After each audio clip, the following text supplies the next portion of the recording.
Welcome to Luca and Miguel. Enjoy the video. You need to act now. Sign in with your Apple ID and confirm the device serial or IMEI so Apple can identify hardware quickly. Once done, make a quick iCloud or local backup to protect data.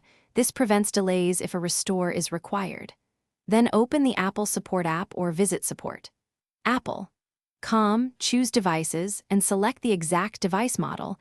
This starts the booking flow and ensures the right service options appear. Next, select the precise issue and sub-issue, so the system suggests Genius Bar service rather than mail-in repairs. This matters because inventory and staff skills differ. Once selected, choose Genius Bar at a nearby Apple store or an authorized provider. The map shows in-stock parts and weight estimates.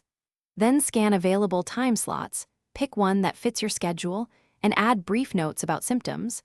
That helps the technician prepare and shortens your exam time. Finally, confirm your appointment and immediately add it to your calendar so you don't miss it.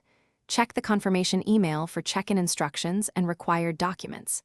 Make sure you bring the device, any proof of purchase if under warranty, your Apple ID info, and a photo ID.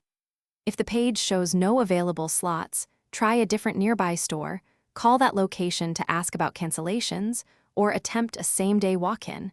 That often solves booking glitches. Thanks for watching and please subscribe. It's the best investment you'll ever make.